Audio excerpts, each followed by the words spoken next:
Di video kali ini, sahabat motivasi, kita tidak membahas dulu seputar tentang motivasi, tapi kita tetap akan memberikan informasi yang bermanfaat mengenai tentang fakta terkait kredit dari imbas masalah virus corona yang saat ini banyak dipertanyakan oleh masyarakat.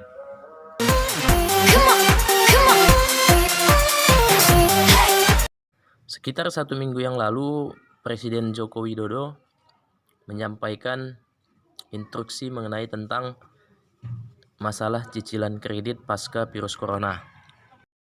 Kepada para pelaku UMKM, OJK, Otoritas Jasa Keuangan, akan memberikan relaksasi kredit UMKM untuk nilai kredit di bawah 10 miliar untuk tujuan usaha, baik itu kredit yang diberikan oleh perbankan maupun oleh industri keuangan non-bank. Asalkan digunakan untuk usaha, akan diberikan penurunan bunga dan penundaan cicilan sampai 1 tahun. Oleh karena itu, kepada tukang ojek, kepada supir taksi yang sedang kredit kendaraan bermotor dan kredit mobil, nelayan yang sedang kredit perahu tidak perlu khawatir, pembayaran bunga dan angsuran diberikan kelonggaran 1 tahun. Dan pihak perbankan maupun industri keuangan non-bank dilarang mengejar-ngejar angsuran, apalagi menggunakan jasa penagihan atau debt collector. Kepolisian mencatat hal ini. Nah, setelah itu, Otoritas Jasa Keuangan mengeluarkan peraturan POJK nomor 11/03 tahun 2020. Isi dari peraturan OJK tersebut bisa Anda lihat di websitenya atau bisa di searching di Google. Dan di video ini saya sudah men-screenshot salah satu poin-poin pentingnya, nanti Anda bisa lihat sendiri di Google. Nah, salah satu aturannya yang pertama adalah debitur, termasuk debitur UMKM yang mengalami kesulitan untuk memenuhi kewajiban pada bank karena debitur itu atau usaha debitur terdampak penyebaran COVID-19, baik dia secara langsung ataupun tidak langsung, sahabat motivasi. Pada sektor ekonomi yang termasuk di sini ialah yang pertama ialah sektor pariwisata, yang kedua sektor transportasi, kemudian sektor perhotelan, kemudian sektor perdagangan, sektor pengolahan, pertanian, dan pertambangan. Jadi kalau kita termasuk terdampak ekonominya yang disebutkan dalam peraturan ini, berarti kita bisa mengajukan terhadap pihak bank ataupun pihak leasing. Pada prinsipnya tetapi pihak bank itu dapat melakukan restrukturisasi atau keringanan untuk seluruh kredit dan pembiayaan. Bukan artinya seperti yang disampaikan Pak Jokowi, kita tidak membayar selama 1 tahun. Bukan seperti itu, tapi kita hanya mendapatkan yang namanya keringanan. Kemudian setelah itu pihak OJK merumuskan dengan Asosiasi Perusahaan Pembiayaan atau APPI bersama-sama dengan seluruh anggota perusahaan pembiayaan untuk menawarkan keringanan kepada nasabah yang mengalami dampak dari proses virus corona tersebut. Yang saya tahu, APPI ini yang membawahi seluruh perusahaan pembiayaan yang ada di Indonesia. Anda nanti bisa lihat di websitenya dan Anda bisa lihat daftar perusahaan leasing atau perusahaan pembiayaan apa saja yang dibawahi oleh Asosiasi Perusahaan Pembiayaan atau APPI ini. Kemudian setelah itu, pihak Asosiasi Perusahaan Pembiayaan Indonesia mengumumkan perihal restrukturisasi atau keringanan pembiayaan terhadap para debitur yang mengalami dampak dari gejala virus COVID-19 ini. Ada 10 poin langsung diteken Ketua Umum API Suwandi Siratno dan Sekretaris Jenderal APPI Sigit Sumbodo.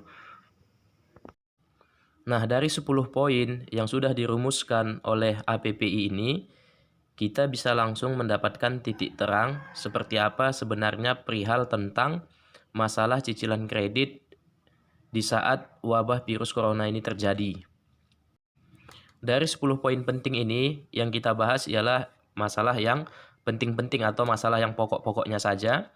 Nanti buat Anda bisa langsung lihat saja di Google yang poin-poin yang tidak kita bahas di dalam video ini. Adapun jenis restrukturisasi atau jenis keringanan yang ditawarkan kepada kita atau kepada debitur, yang pertama ialah perpanjangan jangka waktu. Yang kedua, penundaan sebagian pembayaran. Dan yang ketiga, keringanan lainnya yang ditawarkan nanti oleh perusahaan pembiayaan terhadap debitur. Jadi artinya di sini bukan ditunda pembayaran kita selama 1 tahun. Kita tetap disuruh membayar, hanya saja nanti diperpanjang jangka waktunya, kemudian diringankan pembayarannya serta bunganya. Sebagai contoh, pengalaman teman saya kemarin, dia menjumpai salah satu mantri di salah satu bank. Kemudian pihak mantri atau pihak petugas bank menyampaikan kepada teman saya bagaimana perihal mengenai tentang status bantuan terhadap para debitur yang terkena dampak COVID-19 ini. Nah, di video kali ini saya akan langsung memberikan satu contoh pengalaman teman saya mengenai tentang keringanan yang diberikan oleh pihak bank tersebut terhadap dia dikarenakan terdampak bisnisnya akibat gejala virus corona yang melanda Indonesia. Teman saya ini memiliki pinjaman terhadap bank itu sebesar 30 juta. Sebelum terjadinya dampak virus corona ini, kebetulan teman saya ini sudah membayar lebih dari separuh angsuran terhadap utang dia tersebut. Sehingga memasuki masalah virus corona ini, dia hanya tinggal memiliki utang itu sisanya pokoknya sebesar 5 juta rupiah. Karena teman saya ini melihat ada berita di TV yang disampaikan oleh Presiden Jokowi mengenai tentang penundaan pembayaran, maka dari itu dia langsung mendatangi pihak bank dan menanyakan tentang perihal kejelasan seperti apa yang dimaksudkan tentang bantuan penundaan tersebut. Setelah dia berjumpa dengan pihak mantri di sebuah bank tersebut, pihak bank memberikan dia 2 opsi. Tapi pihak bank mengatakan bukan tidak membayar selama 1 tahun, tetap membayar, tapi dia diberikan 2 opsi. Opsi yang pertama, teman saya disuruh cuma membayar bunganya saja. Jadi tidak lagi membayar pokoknya selama 1 tahun, dia cukup membayar bunganya saja. Setelah nanti selesai 1 tahun, dia tetap harus melunasi lagi sisa utangnya yang 6 kali pembayaran lagi. Itu opsi yang pertama yang diberikan oleh pihak bank. Artinya dia hanya membayar sebesar 365.000 setiap bulan, tapi hutang pokoknya tidak berkurang. Itulah keringanan yang diberikan oleh pihak bank terhadap teman saya tersebut, opsi yang pertama.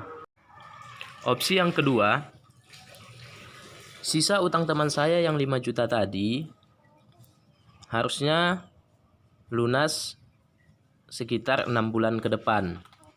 Tetapi dikarenakan dampak virus corona ini, pihak bank memberikan dia keringanan dengan cara menambah masa pembayaran. Artinya yang 6 bulan tadi dikasih pilihan mau 1 tahun lagi atau mau bertambah menjadi 2 tahun. Tapi tetap pokoknya 5 juta. Kemudian bunganya pun berkurang. Yang tadinya bunganya setiap bulan dibayarkan 360.000, ini teman saya hanya membayarkan bunganya sebesar 60.000. Jadi yang tadinya teman saya dengan pinjaman pokok 30 juta dengan tenor selama 36 bulan, itu rata-rata dibayarnya per bulan sekitar 1.190 sekian, hampir 1.200.000. Dan teman saya ini tidak sanggup membayar sebesar 1.200.000 setiap bulannya di sisa hutang dia yang 5 juta tadi dikarenakan dampak virus corona ini. Maka pihak bank tersebut memberikan keringanan dengan cara memperpanjang masa pembayaran. Otomatis karena masa pembayaran diperpanjang, maka angsuran tiap bulannya pun menjadi lebih sedikit. Bisa lebih dari menjadi separuhnya, yang tadinya 1.200.000 dia hanya membayar sekitar 400 ribuan. Jadi memang cukup membantu. Seperti itulah kebijakan yang diberikan oleh pihak bank. Jadi mohon maaf sekali lagi, bukan artinya kita tidak membayar selama 1 tahun ini. Jadi pihak bank hanya memberikan masa angsuran yang semakin panjang, kemudian meringankan yang namanya pembayaran serta meringankan yang namanya bunga dari hutang dia terhadap bank tersebut. Nah, seperti itulah sahabat motivasi kebijakan yang diberikan oleh bank tersebut terhadap teman saya. Jadi untuk bank-bank yang lain atau perusahaan pembiayaan atau leasing-leasing yang lain saya belum tahu seperti apa, karena bisa jadi nanti setiap bank atau setiap leasing berbeda-beda kebijakannya. Jadi intinya kita yang harus lebih aktif lagi untuk bertanya kepada pihak bank atau pihak leasing terkait di mana kita memiliki angsuran. Karena dengan kita bertanya langsung, kita akan mendapatkan informasi yang lebih baik atau yang lebih akurat seperti itu. Karena dari saat video ini dibuat, hanya beberapa pihak bank atau pihak leasing yang memberikan surat pengumuman seperti Bank BRI, kemudian FIF, ada BAP.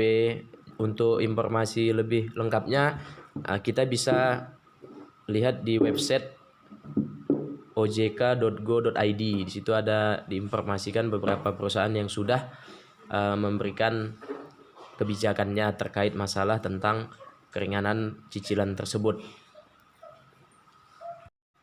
Oke, sahabat motivasi, itu aja mungkin informasi yang bisa saya sampaikan, mudah-mudahan bermanfaat. Jadi untuk lebih lengkapnya lagi, kita harus lebih aktif lagi melihat informasi-informasi ini di situs-situs resminya. Contohnya Anda bisa lihat atau Anda bisa buka websitenya OJK.